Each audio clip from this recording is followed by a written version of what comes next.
Batik Sleman, Sinom Parijoto Salak, tidak hanya menjadi identitas bagi masyarakat Kabupaten Sleman, tetapi juga menjadi salah satu tumpuan ekonomi masyarakat di Kabupaten Sleman. Dan pada kesempatan yang berbahagia ini, kita akan ngobrol berkualitas dengan pengrajin batik di Kabupaten Sleman, Asosiasi Mukti Manunggal. Untuk Sobat Pustaka, ikuti terus kegiatan LDR Ngobras. Setelah ini kita akan langsung bersama dengan narasumber kita. Dan saya, warga Sleman, bangga pakai batik Sleman. Batik Sleman untuk Sleman, berharap go internasional.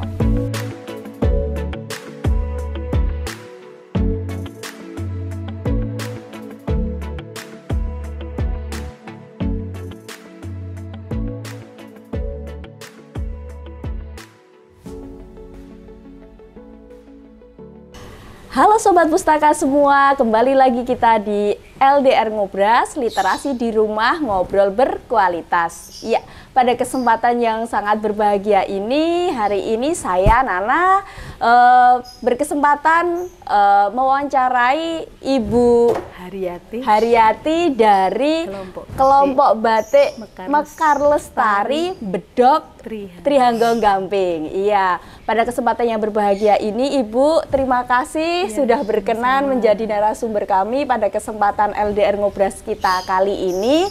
Ibu Haryati ini merupakan sekretaris ya Bu ya, dari kelompok Asosiasi Batik Mukti Manunggal. Ya, ini asosiasi batiknya Kabupaten Sleman. Iya. Iya Ibu, pada kesempatan kali ini kami memang mengangkat tema tentang batik Sleman sebagai identitas dan kebangkitan ekonomi masyarakat Kabupaten Sleman.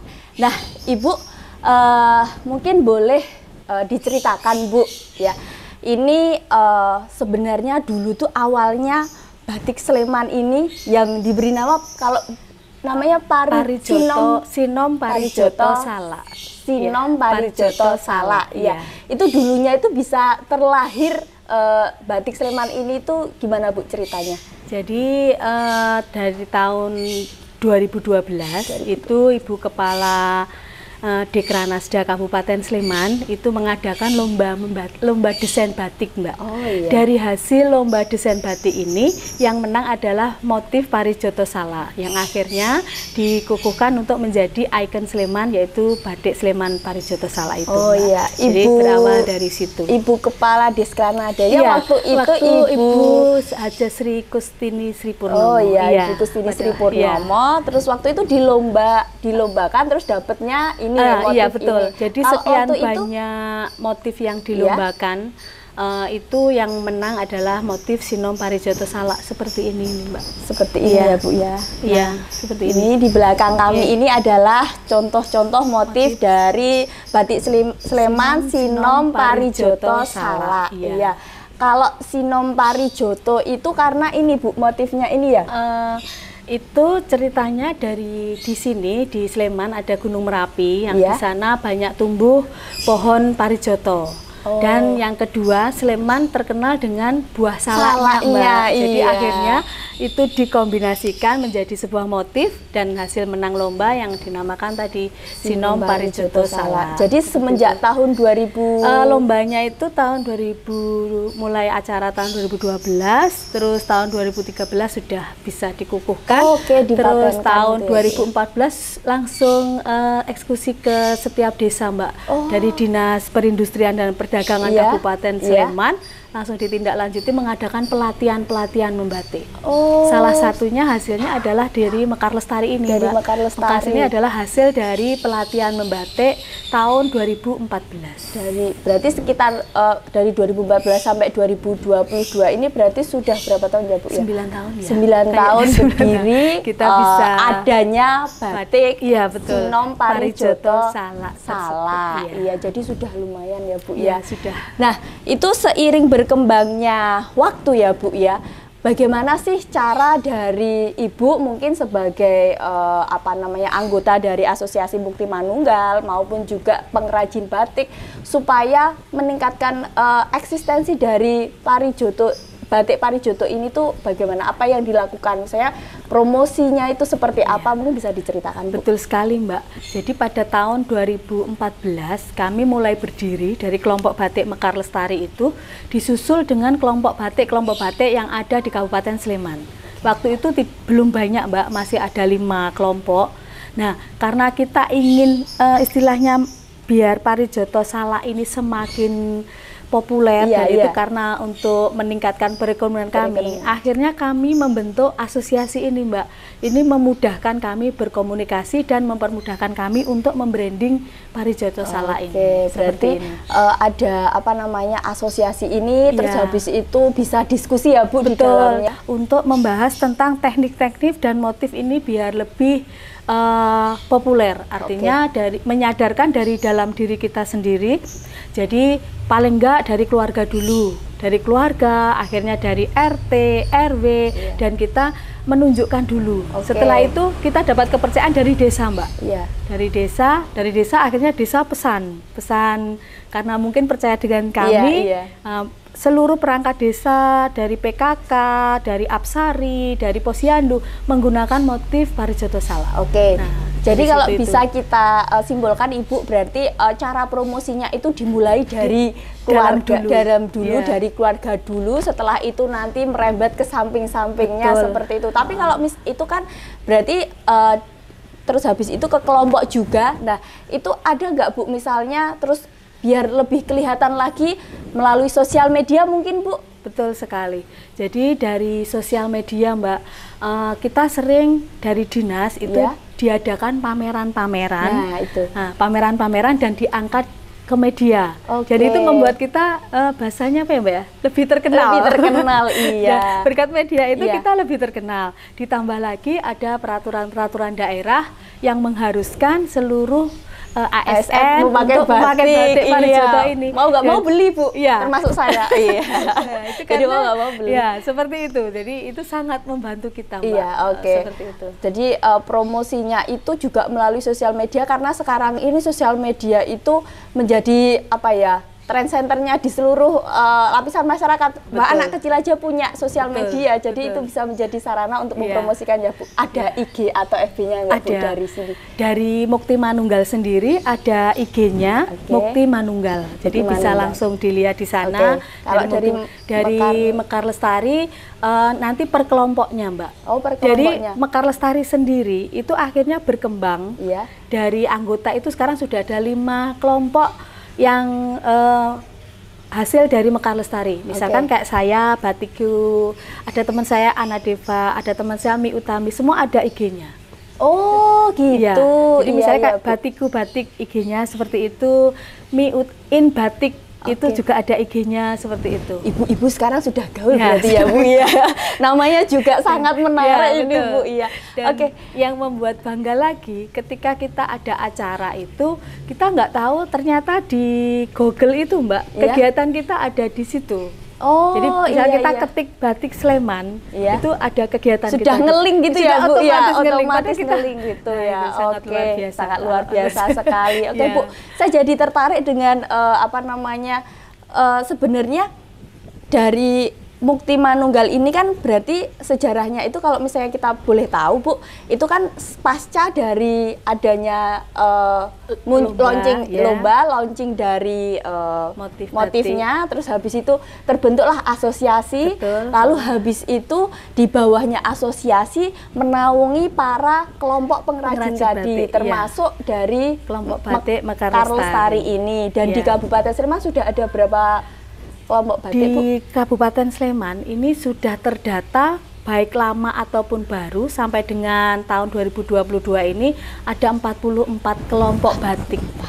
Ini meliputi Sleman Barat, Sleman Selatan, Sleman Utara, Sleman Timur. Kebetulan Mekar Lestari ada di Sleman Selatan. Di sini ada 5 kelompok batik yang ada di Sleman Selatan. Ada Gigs Batik dari Nogotirto, Trihanggo Mekar Lestari, ada dari Nggodean itu Sido Arum Bas, terus ada juga dari Poncowarno Sidoarjo Nggodean, terus yang satu dari Melati Mbak, Sarweng Gandis. Iya, itu dari Sleman Selatan sendiri. Belum lagi yang Sleman Barat.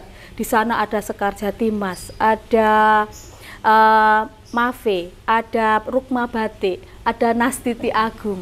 Belum Sleman Timur. Iya, banyak sekali ya. Oke, kalau Ibu boleh menceritakan yang di Mekar Lestari ini sendiri itu ada berapa Bu pengrajin?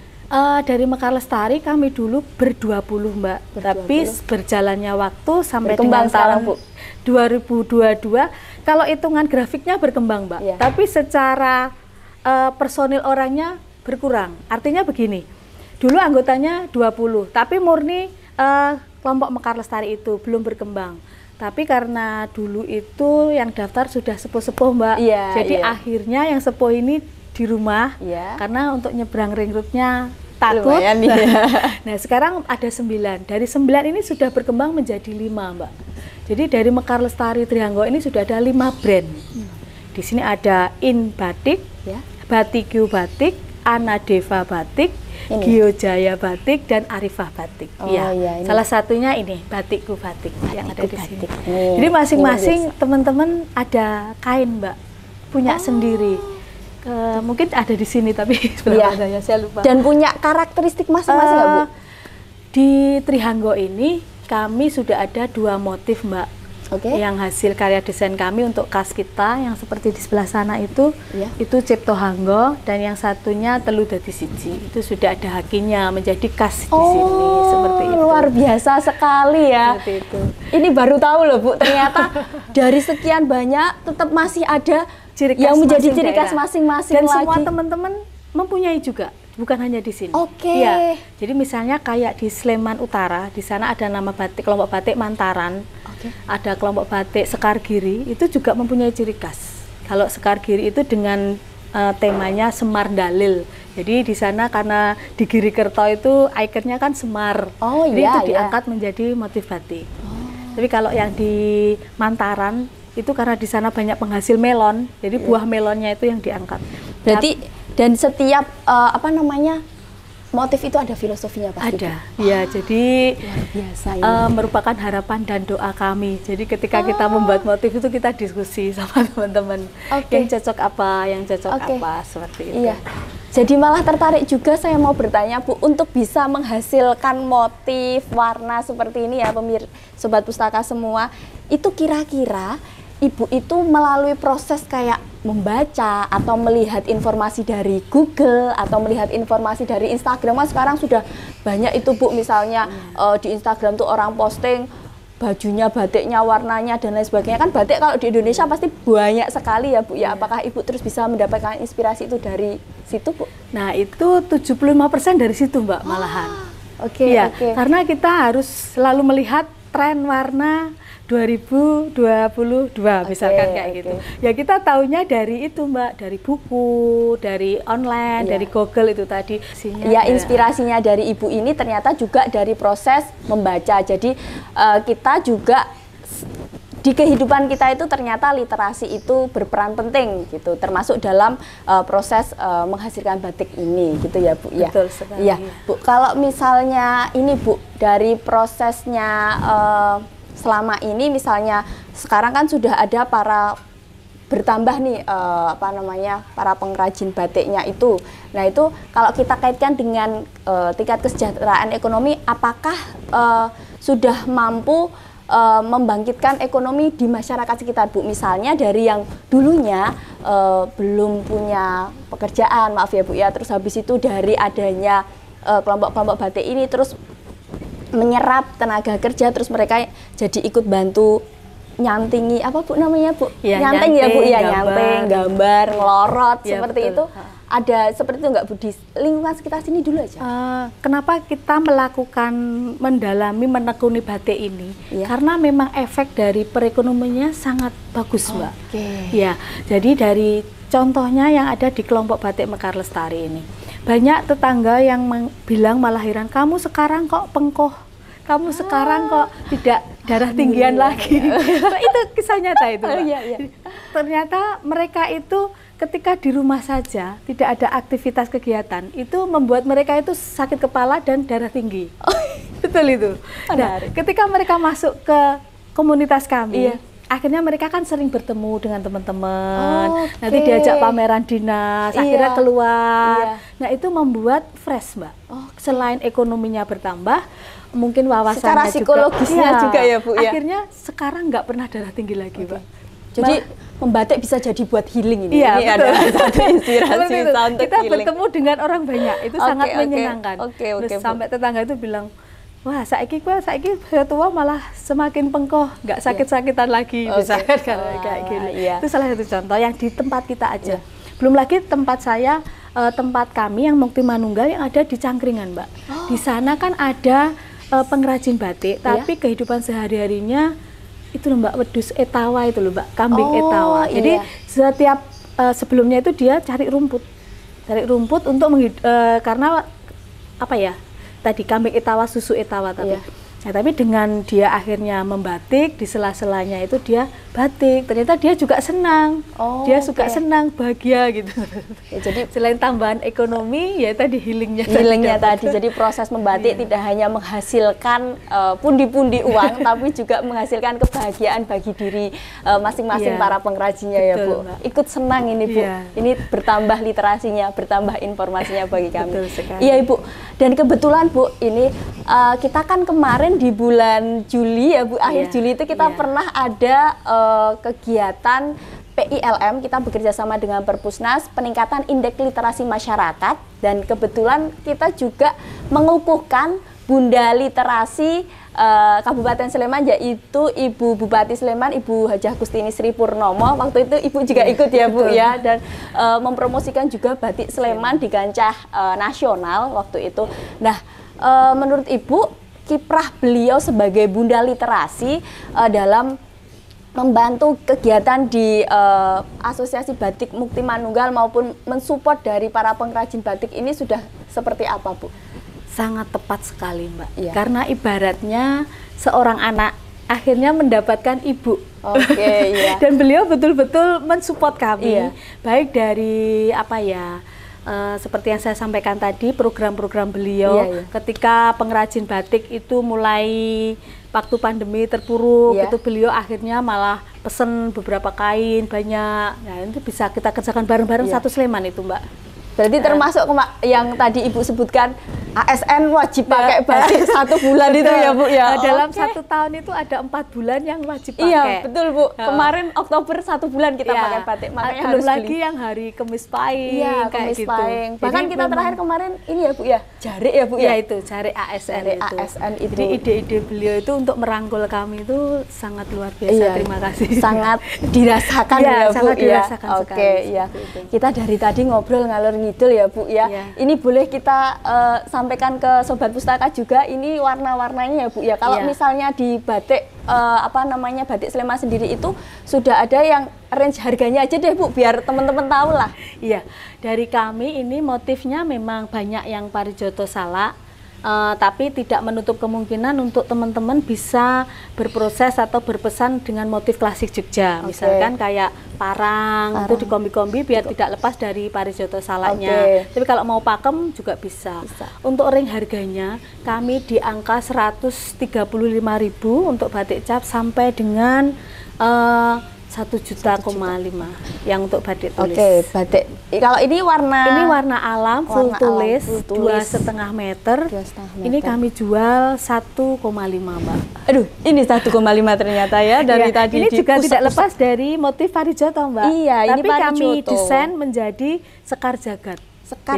Jadi artinya di sini ada Parijoto, ada kawung, ada suketan. Jadi ini motif-motif kami kombinasi menjadi satu seperti ini. Jadi harusnya tuh kalau kita mau beli batik, Sobat Pustaka, kita tuh juga harus tahu motifnya apa, maknanya apa. Jangan sampai pakai nggak ngerti ya kan.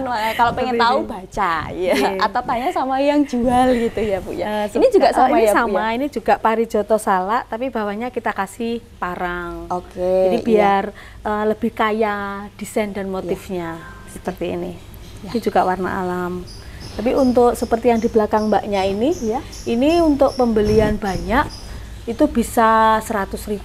2 meter kain kalau prima. Yang membedakan harganya itu di apa Bu? Proses di apanya? Material saja. Material, berarti kalau bahannya? Prosesnya sama semua. Prosesnya sama. Kalau pewarnaannya Bu, membedakan enggak? Itu ada kimia sama warna alam. Oh, ini yang ini warna alam, ini warna yang alam, kimia ini ya kimia, Bu. Ya. Itu juga mempengaruhi di harga juga.